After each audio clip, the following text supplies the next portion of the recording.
হে everyone, কি অবস্থা সবার? তো আজকে আমি ভোর 4টায় ঘুম থেকে ওঠার জন্য ঠিক 3:40 অ্যালার্ম দেই। কিন্তু অ্যালার্ম মতো ঠিকই বাজে, বাট আমি ঘুমাইতে থাকি। আর আমি ঘুম থেকে উঠছি 6টা 30-এ। তো তাড়াতাড়ি ঘুম থেকে উঠে একটু ফ্রেশ হয়ে আমার মর্নিং লাইফ স্টাডি সেশন শুরু করে দিই।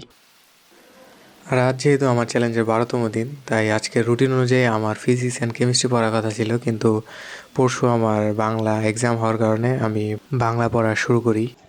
অ্যান্ড এখন আমি আমার শর্ট সামারি নোট খাতা দেখে কিছু গল্প রিভিশন দিচ্ছিলাম। তো আমি ভাবলাম আমার কিছু অলস সাবস্ক্রাইবার আছে, তো তাদের সাথে শেয়ার করলে হয়তো বা এটা তাদের কোনো উপকারে আসবে। তো এই হচ্ছে আমার নোট। এখানে প্রথমেই মাসি গল্প। এখানে লেখক পরিচিতি আর গল্প থেকে কিছু ইম্পর্টেন্ট কোয়েশ্চেন দেওয়া আছে, এগুলো থেকেই মূলত পরীক্ষায় আসে। এরপর হচ্ছে রেনকোট, এখানেও সেম, তোমরা দেখলেই বুঝতে পারবা। তারপর হচ্ছে গিয়ে বিলাসী। তোমাদের লেখক পরিচিতি থেকে লেখকের সব কিছু পড়তে হবে না, স্পেসিফিক কিছু জানা থাকলেই হবে। আর এটা হচ্ছে আমাদের সেই ভাইরাল গল্প অপরিচিতা। এই গল্পের চরিত্রগুলো থেকে আর কবি পরিচিতি থেকে যা যা আসে তা এখানে লেখা আছে।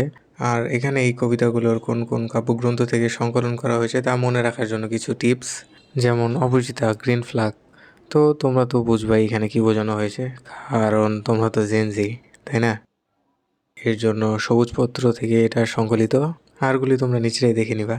আর ভিডিও দেখে তোমরা যদি বুঝতে না পারো তাহলে আমার ফেসবুক পেজে নক দিবা, তখনই আমি তোমাদের এটার ছবি তুলে দেওয়ার চেষ্টা করব। সকালে আমি আমার প্রোডাক্টিভ মর্নিং আওয়ার কাজে লাগিয়ে আমি আজকে দিনের জন্য টু ডু লিস্ট বানানো শুরু করে দেই। আর আপনি যদি চ্যানেলটি সাবস্ক্রাইব করে থাকেন তাহলে আবার দেখা হবে। টাটা।